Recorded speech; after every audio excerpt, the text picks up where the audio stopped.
ایک محبت سے کہتے ہیں، امیر المومنین کسی غلام سے کہتے ہیں اگر مال غنیمت کے اونٹ چلے گئے تھے تو لے آتا، تو حضرت عثمان کے کندھے پہ ہاتھ رکھ کے جناب عمر رو پڑے، کہنے لگے یار یہ حضور کے دین کی امانت بڑی ذمہ داری ہے،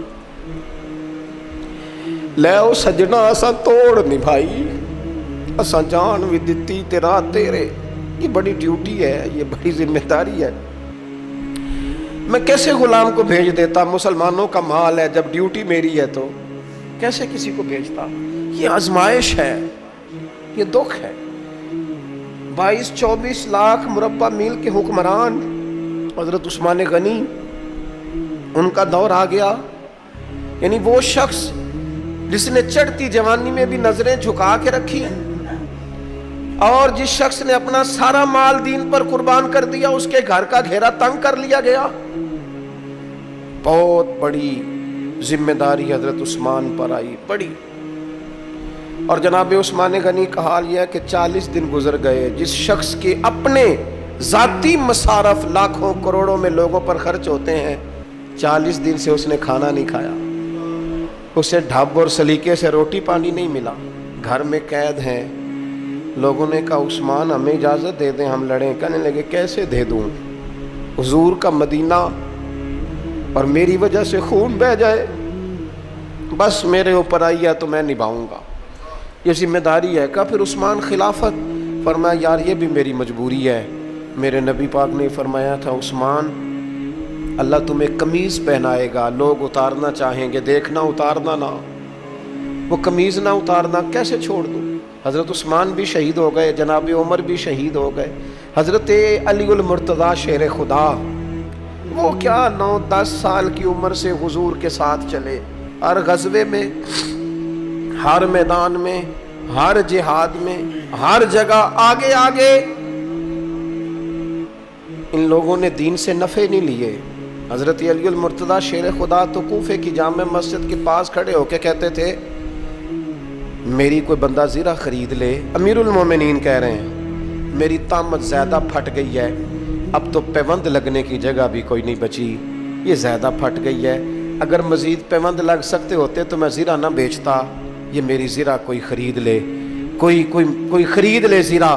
حضرت مولا علی شیر خدا 63 سال کی عمر مبارک، اور جب کوفے میں آپ کو خنجر لگا، زخم لگا، تو لوگ بیٹے کو بلاتے ہیں، آواز دیتے ہیں، لیکن جناب شیر خدا مولا علی مرتضیٰ مشکل کشا حل عطا حضرت علی المرتضیٰ شیر خدا زیر لب ہلکا سا مسکرائے، ادھر دیکھیے گا، اور مسکرا کے پتہ کیا فرمانے لگے؟ کہنے لگے فزت برب الکعبہ، لو بھائی کعبے کے رب کی قسم علی کامیاب ہو گیا ہے، کامیابی مل گئی۔ آج بات امام حسن کی آئی، امام حسن کو زہر دیا گیا، انتڑیاں نہ کٹ کٹ کے باہر گر رہی، اس شہزادے کی جس نے حضور کی گود میں عمر گزاری، محبوب کے کندھوں پہ رہنے والے حسن ابن علی، جناب امام حسین حاضر بارگاہ ہوئے تو ہاتھ پکڑ کے بھائی کا چوم کے رو پڑے۔ بھائی پیارے بھی تو بڑے ہوتے ہیں نا، بڑے پیارے ہوتے ہیں، اور ان لوگوں کا منصب بڑا انوکھا ہے، شدید تکلیف ہے۔ تو امام حسین کہتے ہیں میرے بھائی حسن بتائیے آپ کو زہر کس نے دیا؟ رو کے پوچھتے ہیں۔ بھائی کا ماتھا چوم کے امام حسن رو پڑے، کہنے لگے حسین میری مجبوری ہے، میں تمہیں نہیں بتاؤں گا۔ کہا کیوں؟ فرمانے لگے اس لیے کہ اگر وہ نہیں جس پر مجھے شک ہے تو پھر کسی بے گناہ کا نام کیسے لے دوں، اور اگر وہی ہے نا جس پر مجھے شک ہے تو پھر میں تمہیں نہیں بتاؤں گا، میرا رب بڑا بہتر انتقام لینے والا ہے، پھر بھی نہیں بتاؤں گا۔ کیا کروں، کیسے بتا دوں؟ مصطفیٰ کا نواسا ہوں، میں پردے ڈالنے والی ماں کا بیٹا، میں شیر سے زیادہ جگر رکھنے والے علی کا پتر، میں کیسے بات کر دوں؟ بس زخم پہ زخم کھا کے جی، خونے جگر کے گھونٹ پی، اوے سجنا آہ نہ کر لبوں کو سی، یہ عشق ہے کوئی دل لگی نہیں۔ میرے نبی پاک صلی اللہ تعالیٰ علیہ وآلہ وسلم نے ارشاد فرمایا، اللہ تعالیٰ دین میں جو لوگ سخت ہوتے ہیں نا ان پر مشکلیں بھی سخت ڈالتا ہے۔ یہ حدیث پاک آپ کو مسند امام احمد بن حنبل میں ملے گی، ابن ماجہ ترمذی میں ملے گی۔ فرمایا جتنا کوئی دین میں سخت ہوتا ہے اتنی اس کی مشکلات بھی سخت ہوتی ہیں، اور جتنا کوئی نرم ہوتا ہے اتنی اس کی مشکل بھی تھوڑی ہوتی ہے۔ حسین ابن علی بڑے سخت تھے نا دین میں، جاندار تھے نا دین کے معاملے میں، اللہ نے مشکل ڈالی۔ امام علی مقام کی باری آئی، بڑی منت کی حضرت عبداللہ ابن عمر نے، رو کے کہا حسین نہ جاؤ۔ تو امام حسین رضی اللہ تعالیٰ عنہ نے فرمایا نہیں، اب میری ڈیوٹی لگی ہے تو جانا تو میں نے ہے نا، ذمہ داری تو پوری کرنی ہے۔ امام علی مقام رضی اللہ تعالیٰ عنہ نے اس ساری مشقت کو دیکھا۔ گھر چھوڑنا بڑا مشکل کام ہے، گھر چھوڑنا، جہاں انسان رہا ہوتا ہے نا والدین کے ساتھ، جہاں وقت گزارا ہوتا ہے، کبھی بندہ بوڑھا بھی ہو جائے تو خوابیں اپنے پرانے مکان کی آتی ہے۔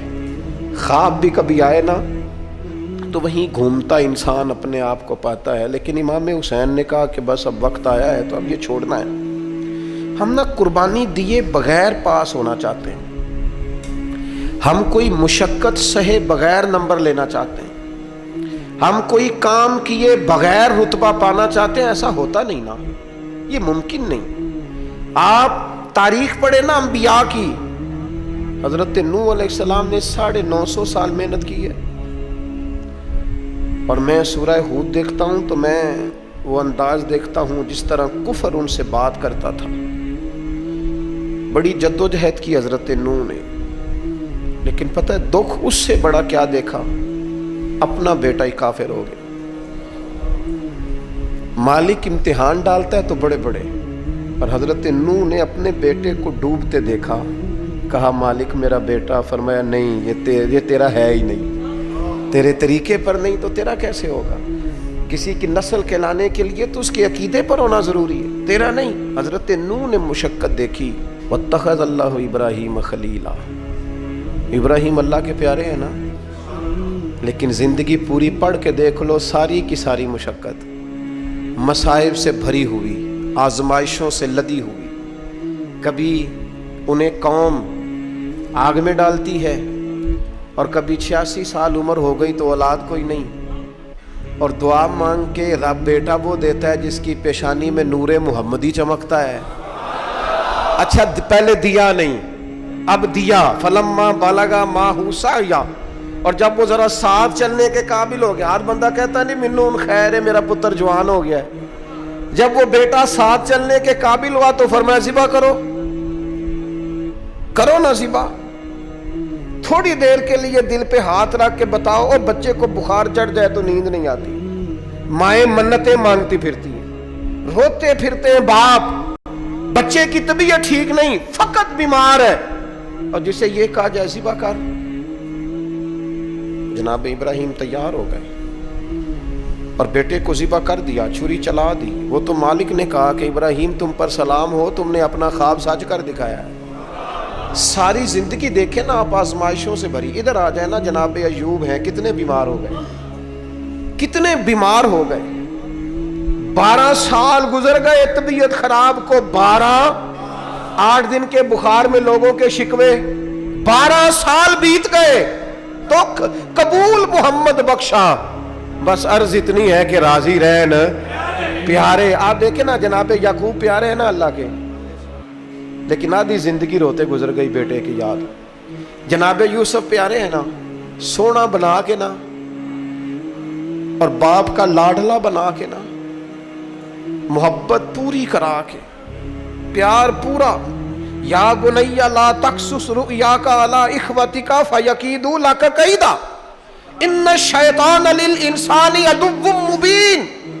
او میرے بیٹے بھائیوں سے بات نہ کرنا ورنہ وہ کچھ چال چلیں گے، شیطان آدمی کا کھلا دشمن ہے۔ اتنا دنیا میں پیارا بچہ اور اس وقت کوئی نہیں تھا جتنے جناب یوسف ہیں، پر یوسف کبھی بھائیوں کی مار کھائیں، کبھی کنویں میں جائیں۔ کریم کا کرم ہے نا، کنویں میں پھینکے تو بچا لیں، لیکن وہاں سے نکلے تو پھر وہ بکے، پھر کبھی یہاں بکے، کبھی مصر کے بازار میں بکے۔